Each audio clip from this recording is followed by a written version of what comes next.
Welcome to Fueling Growth, Marketing for Auto Repair Shops. I'm Zane Taylor with M. Benoit Associates, and today I'm joined by Ted Brannon. We work shoulder to shoulder with independent shops every day. So this episode is all about practical green practices that actually cut costs and bring in customers. We're going to connect operations and marketing, how to baseline your usage, choose high ROI upgrades, train the team, and turn those improvements into messages that earn trust, calls, and car count. If you've wondered how sustainability can drive measurable growth, you're in the right place. Let's get into it now. Thanks for having me. Going green matters for three reasons that align with a shop's P&L. First, customer demand. More drivers prefer businesses that reduce waste and pollution, and they reward transparency. Second, differentiation. Most markets have plenty of competent shops, but few are visibly eco-responsible. That gives you a story that earns reviews and referrals. Third, economics and compliance. LEDs, leak fixes, and smarter chemical handling lower utility and consumables spend, while better waste control protects you from fines and surprise costs. The through line is trust. When people see clean floors, labeled bins, and clear policies, they assume the same care goes into their brakes and diagnostics. And that directly supports higher close rates, bigger ticket averages through maintenance bundles, and more inbound calls from values-aligned customers who are actively searching for responsible auto care. It just makes sense. That connection between tidy operations and buyer trust is huge, and it's something we see reflected in reviews and close rate lift across clients. Let's talk about where to start. Before buying anything, do a simple baseline so you can pick quick wins and prove progress. Walk the shop with a clipboard, lights, compressors, bay doors, drains, parts washers, chemicals, and waste areas. Pull the last 12 months of utility bills and hauler receipts. Then choose a few shop-friendly KPIs like kilowatt hours per repair order, waste diversion rate, gallons of used oil recycled, and water use per bay. What's your recommended first 30 days approach? Keep it simple and visible for everyone daily. Start with a one-page audit and a kickoff huddle. Assign one person per area: energy, water, chemicals, waste, and capture photos. For energy, note fixture types, hours of use, compressor model and leaks, thermostat settings, and bay door gaps. For water, list fixtures, floor drain locations, and cleanup routines. For chemicals and waste, document what's on hand, who delivers, and how each stream is stored and hauled.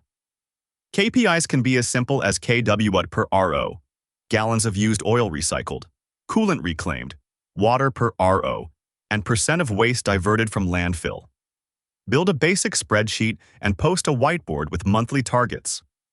In the first 30 days, fix air leaks, swap burned bulbs for LEDs, label every bin, and roll out dry cleanup. Quick wins create momentum and team buy-in. Momentum is everything. When the team sees the board move, they start spotting fixes on their own. On upgrades, not every dollar has the same impact, so let's prioritize what pays back fast and looks good to customers. In my experience, lighting and compressed air are low-hanging fruit, and sealing bay doors changes comfort and first impressions. Smart controls add brains to the brawn. What would you put at the top of the list? And how should shops think about rebates and the right order of operations so they don't buy twice or leave savings on the table for years? Lead with LEDs and occupancy sensors. They're cheap per lumen, brighten the workspace, and cut kW immediately. Next, weather strip bay doors and service seals. Less draft means faster warm-up and cool-down, which makes techs happier and HVAC smaller. Add smart thermostats or zoning, so offices and bays aren't fighting each other. On compressed air, do a leak survey, fix fittings, right-size piping, and consider a high-efficiency variable speed compressor with a receiver tank. Leaks and oversizing are silent profit drains. If your roof and rates pencil out, solar can offset daytime loads. Sequence matters. Reduce loads first, then size equipment. Check utility rebates for lighting, controls, compressors, and HVAC. Pair with federal or state incentives to shrink payback and ease capital planning.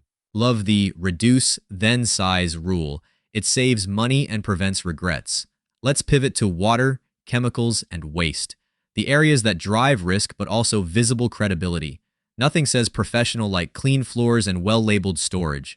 Stormwater rules can bite hard if washdowns push residues outside, and sloppy absorbent use adds cost fast.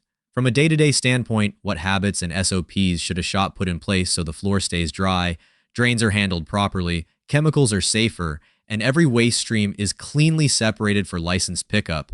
And how do you make it easy so people actually follow it? Checklists, signs, and quick refreshers help during every shift. Keep water off the floor whenever possible. Use dry cleanup with brooms and squeegees, then mop, not hose. Add low-flow aerators to sinks and sprayers. Label every floor drain, verify interceptors are maintained, and post a stormwater diagram so everyone knows where not to wash. Switch to water-based parts. Washers and low VOC cleaners where performance allows. Buy fluids and cleaners in bulk and use refillable sprayers to cut cans. For waste, keep streams separate and covered. Used oil in closed tanks. Filters drained and binned. Coolant in its own tote. Batteries palletized. Tires stacked under cover. Metal scrap segregated, and spend absorbents in dedicated containers. Work only with licensed haulers. Keep manifests and track weights. Better sorting often earns discounts because your loads are cleaner. Post bin labels everywhere, visibly. That's a clear store once used many system, and the visuals double as marketing when customers peek into the bay. Let's connect it to services and readiness. Beyond back-of-house improvements, shops can offer eco-forward options customers recognize: re-refined oil, coolant recycling, fuel efficiency inspections, tire pressure programs, even hybrid and EV maintenance readiness. Air conditioning is another trust marker: compliant recovery, leak testing instead of top-offs, and proper Section 609 certifications. I'd also love your take on paperless workflows, vendor alignment on packaging and bulk delivery, and the training piece: SOPs, spill drills, waste sorting, and a designated green champion to keep momentum. Finally, how do we package and market all this without overpromising and confusing buyers? Turn sustainability into services customers can buy. Offer an API-certified re-refined oil change, green oil change, coolant recycling, a tire pressure program, and a fuel efficiency check that reviews air filters, alignment, and codes. Be ready for hybrids and EVs, insulated tools, and safety procedures. For AC, use EPA-compliant recovery, run leak tests before any recharge, and keep every tech Section 609 certified. Go paperless. Digital inspections with photos, e-signatures, and text-email approvals and receipts. Align suppliers around bulk delivery, returnable totes, and documented practices. Join credible programs: local, state green business certifications, chamber sustainability initiatives, and utility rebate programs. Funding stacks: lighting, HAEEC rebates, tax credits, hauler discounts for clean streams, and fewer consumables because you refill rather than toss. Market with proof.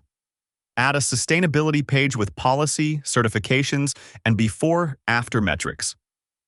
In-shop signage and window decals reinforce it. Publish monthly impact stats: gallons of oil recycled, tires diverted, kWh saved, plus behind-the-scenes reels, Earth Day promos, or green car care clinics. Pitch media and post updates on Google Business Profile. Ask customers to mention it in reviews. Package benefits, not buzzwords. Eco-maintenance bundles tied to fuel savings and longer component life. Avoid greenwashing. Make specific, verifiable claims and link to certifications and FTC green guides. Build a roadmap: quick wins in 30 days, medium upgrades by 90, and larger projects over 6 to 12 months with checkpoints. Measure ROI via lower utility and waste costs, upsell revenue from eco packages, higher close rates from trust, and referrals from values-aligned customers. That's the complete playbook: operational improvements that lower costs, service options customers can choose, and proof points that make marketing credible. For anyone listening, the pattern is clear: baseline, pick fast paybacks, train and document, then show your work with numbers and simple language. Do that, and you'll see trust rise along with close rates and referrals.